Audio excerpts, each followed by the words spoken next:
everyone! So finally, magagawa ko na rin itong isa sa mga highly requested video sa channel ko. Unang-unang videos pa lang na in-upload ko, marami na nag-request nito. Somehow, they find my armpit or my kilikili really good looking or nice. Yung sabi nila, maputi daw, makinis. Pero sa totoo lang guys, in reality, hindi siya perfect. Meron din akong chicken skin at meron din siyang konting shadow na parang medyo, ayan o, kita nyo. Hindi naman siya ganun kaputi na bonggang-bongga. Hindi na ako mahihiyang ipakita sa inyo kilikili ko kasi magpapakatotoo tayo dito sa channel na to guys. I think it's my Divisoria haul video na maraming nag-comment na they find my underarm nice. Sabi nga nila, kilikili goals daw yung underarm ko. So thank you so much if you find it that way. So ngayon, I will help you how to achieve a whiter and a more smoother underarms. So start muna tayo. Ano nga ba yung nagkakos ng darkening at chicken skin sa ating mga kilikili? Number one guys, tight clothing. Usually kasi kapag masikip yung suot natin, yung kilikili natin, tsaka yung damit, nagkakaroon ng friction. Tapos, kung matagal na time nating suot yung damit, syempre nakadikit siyang ganyan sa underarms natin, di ba? Tapos minsan magpapawis pa tayo. So, yung moisture, tapos yung friction, combination of that, it will cause your underarm to darken. Dahil yung friction na yun, mayroong yung abrasion na mangyayari sa skin mo. So, parang magagasgas siya, ganyan. So, magkakaroon siya ng maliliit na sugat na hindi mo alam. Kaya minsan, di ba, kapag nagpapahid tayo ng DEO or nagsispray tayo ng DEO, medyo mahapdi siya. Kasi hindi natin namamalayan. Meron na pala tayong maliliit na sugat sa ating mga kilikili. Mas maganda nga, mas presko since mainit dito sa bansa natin. Mas magandang mas presko ang suot natin. Ito, yung mga sleeveless or yung mga free-flowing or kung mag-shirt man kayo, yung medyo loose sa my underarm part. Ang pangalawang cause ng pag-itim ng ating kilikili guys, shaving, waxing, or plucking. Number one muna tayo yung shaving or plucking kasi parang pareho siya eh. Kapag nag-shave tayo ng ating kilikili, nagkakaroon tayo ng microabrasion sa ating balat, sa kilikili. Nagkakaroon tayo ng maliliit na sugat na hindi natin namamalayan sa ating mga kilikili pag nag-shave tayo or nagpa-pluck tayo. Katulad nga ng sabi ko kanina. Tapos yung sugat na yun, gagaling siya. Pero pag gumaling na siya, it will heal na nangingitim na siya. So, minsan yun yung cause ng pag-itim ng ating kilikili. Pag nag-shave ka, syempre, hindi naman niya babubunot yung buong buhok. Ang tanatanggalan niya, ang kinakat lang ng shaving is yung nasa surface. So, pag shinave mo yan, meron pa rin matitira sa loob ng pores ng iyong kilikili. So, yun yung makikita mo parang nangingitim. Yun yung akin ngayon. Kasi kahapon pa ako nag-shave ng underarms ko. So, ayan, meron na siyang maliliit na tumutubong buhok na nagkukos ng shadowing sa kilikili. So, kahit hindi naman talaga maitim ang kilikili mo, tapos naka-sleeveless ka like me, tapos pag tinaas mong ganyan, parang may konting discoloration, tapos pag nag-shave ka, yun yung maliliit na buhok na tumutubo na sa underarms mo. So, kung hiyang ka sa waxing, go for waxing instead. Or kung meron ka namang budget for laser din, mas maganda yun, di ba? What causes chicken skin? Yun nga, shaving din and plucking. Kasi kapag nag-shave ka at pag nag-pluck ka, mag-iiba na yung tubo ng buhok mo. So, kung patusok at patayo yung tubo ng hair mo sa kilikili mo, then of course, tutusok siya dun sa surface ng skin mo sa kilikili, and that will cause chicken skin. Parang yun, diba? Parang chicken skin, parang mga butlig-butlig or parang umusbong sa skin mo kasi yun yung force ng buhok na lumalabas sa skin mo sa kilikili.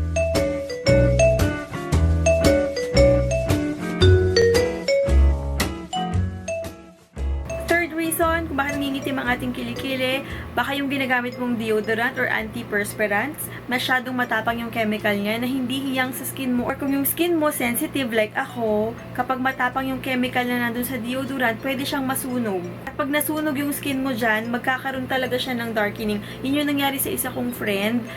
Gumamit siya ng isang deodorant from the States. Siguro hindi hiyang sa skin niya, matapang yung chemical.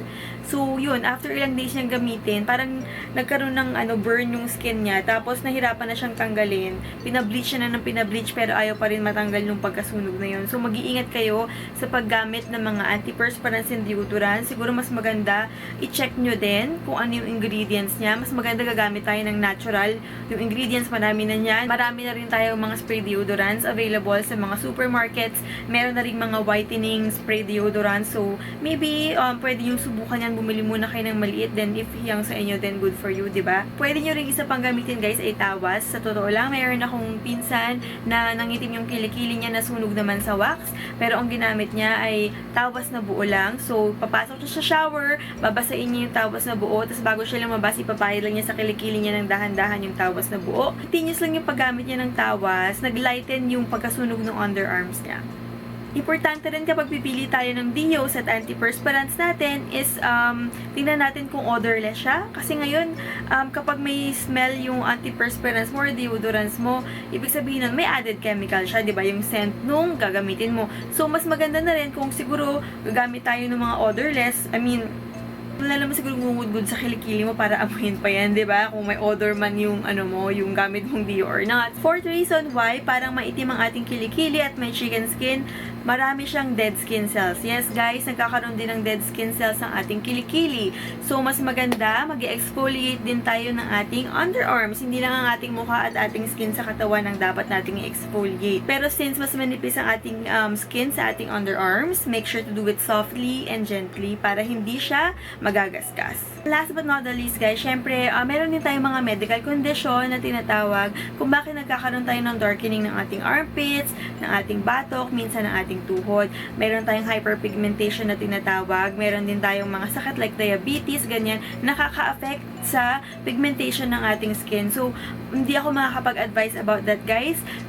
I think it's better for you to consult your doctor para malaman mo kung ano yung magiging remedy mo dyan. Alam ko naman guys na yung mga exfoliator na yan, tsaka yung mga pampaputi ng kilikili na iba, medyo mahal kapag bumili ka sa mall at bumili ka sa mga supermarket man, di ba? So today, tuturo ko sa inyo ibang mga home remedies, pampaputi ng ating kilikili, at itong mga bagay na to, makikita nyo lang sa fridge nyo, tsaka sa pantry nyo, sa kusina nyo. So okay talaga siyang gamitin guys kasi hindi ka nagagastos ng bonggang-bongga dito. So start na tayo. Ang unang-una nating ingredient ay lemon, pero since mahal ang lemon, nakita ko sa grocery parang 50 pesos ata siya, isang piraso lang, so napakamahal niya.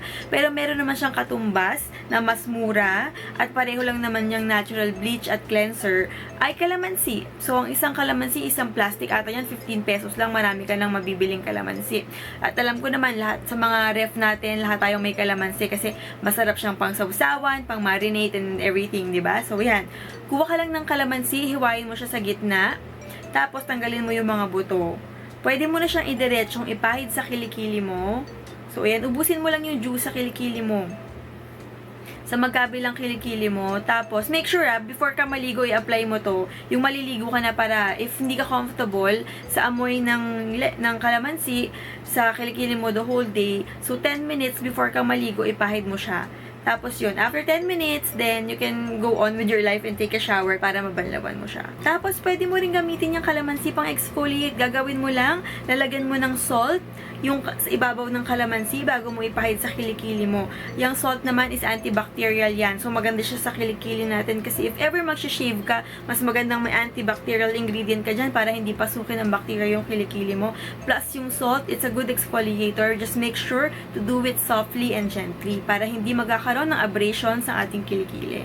Twice a week ang advice number of times na pwede mong gawin yung pagpahid ng kalamansi sa kilikili mo. Wag naman susobra masyado guys kasi nakaka-dry din ng skin ang acid ng kalamansi or lemon. So make sure after mo siyang gamitin, maglalagay ka rin ng moisturizer sa kilikili mo. Tapos kung mayroon ka pang natirang kalamansi, pwede mo rin siyang ipahid sa yung tuhod at ibabad ng 10 minutes katulad ng sa kilikili mo. Ang second home remedy naman na ituturo ko sa inyo ay ang sugar and olive oil scrub. So gagawin lang natin, napakadali guys. Ihahalo lang natin ang ating sugar at oil together and then mix it. Since makalat siya, make sure na nandun ka na sa loob ng shower kapag gagamitin mo siya. So, kunin mo lang yung pinaghalo mong sugar and oil paste. Tapos, ipahid mo lang siya sa kilikili mo ng dahan-dahan. So, maganda pag exfoliate mo siya is circular motion and gentle motion lang siya para hindi din siya magkakaroon ng sugat. Napakadali niyang mga home remedies na yan. Meron yan sa ref nyo, i-read nyo lang. Pantry ng nanay nyo, meron na yan. Marami pa akong mga ibang nabasa ng mga home remedies pero meron na siya mga extra ingredient na kailangan mo pambilhin. Para naman sa may mga budget nating mga sisters dyan, meron akong 2 products products dito from Superbeauty na trusted ko na talaga and tested. Etong skin brightening cream at skin saving salve nila guys. It's 180 each. At nakuha ko siya ng buy one take one. Sinuwerte ako sa SM North EDSA. So itong dalawang to guys, ina-apply siya before sleeping. Dahil isa siyang mask para sa ating underarms. Itong skin brightening cream, pwede mo rin siyang gamitin sa iyong face. So, itong product na to, nililighten niya ang ating mga dark spots sa ating katawan. So, perfect talaga siya for our underarms. Tsaka mabango siya, guys. Hindi matapang yung bleaching agent niya, kaya ako siya gusto. It smells like a baby. It's so mild. Ang gagawin mo lang is kukuha ka ng konting product sa iyong fingertips. And then, you will massage it into your underarms. Tapos, if you choose naman to use the skin saving salve, ibang ano naman siya, iba naman yung texture niya. Para siyang petroleum jelly type. Tapos, medyo yung amoy niya, amoy Sebo de Macho na mas mild ng konti. Sebo de Macho with fruity scent, ganyan. Yun ang amoy nitong skin saving salve. So, kung nababother ka sa amoy ng Sebo de Macho, then you can opt to get the skin brightening cream. Kaya ko lang sinasuggest itong skin saving salve kasi ito yung binigay ko sa mommy ko. Nangingitim yung ano niya, siko niya. Binilan ko siya ng malaki nito. Tapos ito yung pinahid niya. At naglighten talaga yung siko niya after 2 to 3 weeks. So, itong skin saving salve naman guys, it says here, it can help you heal cuts, wounds, and other skin abrasions. So, yun nga yung sinasabi ko, skin abrasion sa kilikili. So, kung nagsugat ang ating kilikili, maganda rin itong ipahid kasi nag-heal siya agad at hindi nangingitim kapag nag-heal siya. Tapos, it evens out discoloration of the underarms, nape, and bikini area. So, ayan, pati sa nangingitim na batok, pwede natin siyang ipahid. So, gagawin natin ay kukuha lang tayo ng konting product sa ating mga daliri. Tapos, ganun din, ipapahid natin siya sa kilikili natin both sides. Imamassage natin ng dahan-dahan. Itong dalawang product na to guys, you can use it every day. So, ayan, kapag na-apply mo na siya ng maayos, pwede ka nang matulog and leave it overnight. Itong skin brightening cream na rin to guys, pwede rin itong gamitin sa nangingitim na tuhod at siko. So ayan, pwede mo rin siyang i-apply. So that's it for this video guys. Sana na-fulfill ko yung yung need nyo sa information about whitening of our underarms and other parts of our body, and also to avoid chicken skin sa ating kilikili. Hindi perfect ang kilikili ko guys, aminado ko dyan. Contented na rin naman ako sa ganitong kilikili. Hindi ako gumagamit ng any bleaching agent sa aking underarms. Actually, just use as whitening spray deodorant ng Dove or ng Nivea. So, yun ang ginagamit ko sa kilikili ko for now. As always, mga sis, thank you so much for watching. I appreciate everyone who's commenting and liking my videos and subscribing to me. Thank you all so much. God bless you.